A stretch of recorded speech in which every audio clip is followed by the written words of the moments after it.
Hello everyone and welcome to the Netminder review. I just want to apologize in advance. I'm still playing with lighting a little bit, and I'm hoping that as I tweak these videos and make more as time goes on, the lighting will get better and the experience for you as a viewer will improve. So I appreciate the degree to which you'll bear with me in the meantime. Now, I hope that you watched my introductory video so that you understand what this channel is all about. This is my first NHL goaltender power ranking video, and some of the factors that I talked about in my introductory video will not play as big of a role in this video because it's my first. Going forward, however, all of the aspects of grading these goaltenders will be taken into account. So for now, going into this first week, this is a little bit more heavily based on the big three statistics: save percentage, goals against average, and to a lesser degree wins. But I have taken other things into consideration as well, some of those being some of the things that I mentioned in my introductory video. So let's jump right in. I want you to know in advance that in order for a goalie to qualify this week, he has to have played in 20 games, at least. Now that did unfortunately knock out a few goaltenders who would have been in strong contention to show up in this power ranking, but I'll give them an honorable mention anyway. That would be Khudobin, Halak, and Francouz. Now, I wanted them to play 20 games or more to be in consideration. Khudobin and Halak have played 19, so they're right on the border, and maybe in future weeks they might show up on this list. And also that brings up the topic of two goaltenders from the same team. If two goaltenders from the same team have played the requisite number of games that I'm going to require week to week, and their statistics show that they both deserve to be there, they're going to be there. I don't mind that there are two goalies on the same team that are both playing fantastically. One other thing that I want to mention is that if a goalie is currently injured, I did not include him. I may give him a mention, but he's not going to be on the board. My logic behind that is simply that these are the current power rankings. Which 10 goaltenders are currently playing the best in the NHL? To be currently playing the best, you have to be currently playing. So if a guy is out injured, he's not going to show up on this board. So number 10 this week is Antti Raanta. So I'm going to write his name here on the board. Bear with me for a moment here.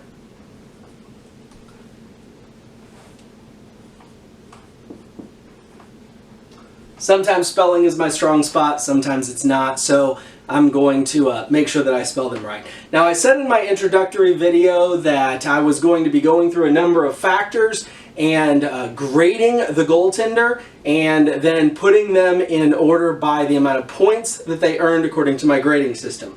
Raanta earned 12 points. Number 9, Thomas Greiss.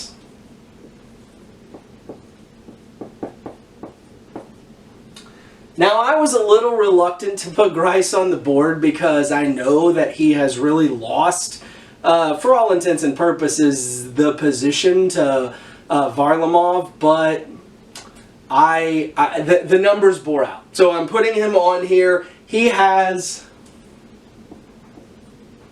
16 points. Number, 8 is Vasilevsky.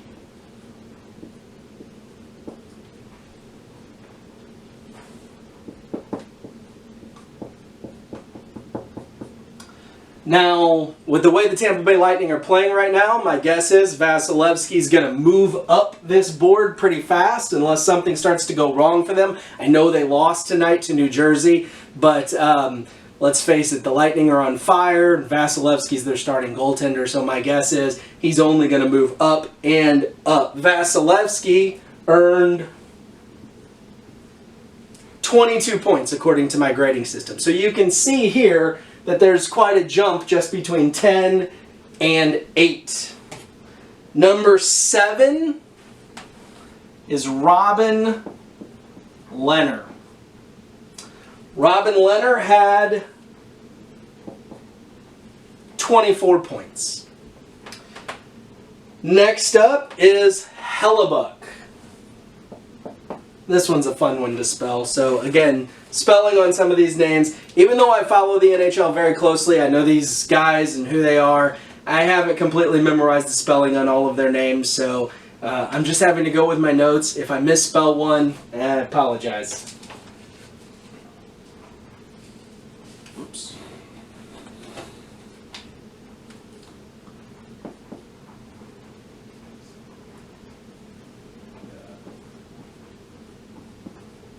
And Hellebuck, according to my system, earned 25 points. All right, next up on the list we have Jordan Binnington. Jordan Binnington earned 28 points. Next up on the list we have Varlamov, or Varlamov.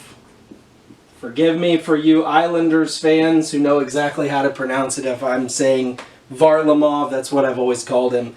And I know it's probably Varlamov. That's what I hear more often. And we have a big jump in here in points up to 38. Number 3, Tuukka Rask. Tuukka Rask has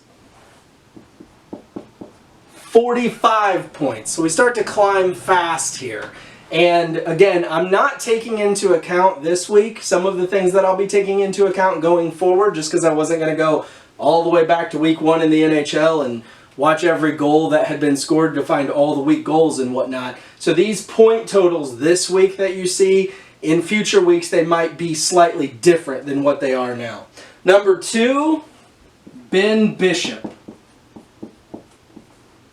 Now, being from St. Louis, as I am, those of you who know that Ben Bishop was born and raised in St. Louis, played his youth hockey in St. Louis, I like seeing Ben Bishop do well. I'm not the biggest Dallas Stars fan, being a Blues fan and the Stars being in the Central Division, whatnot, you know.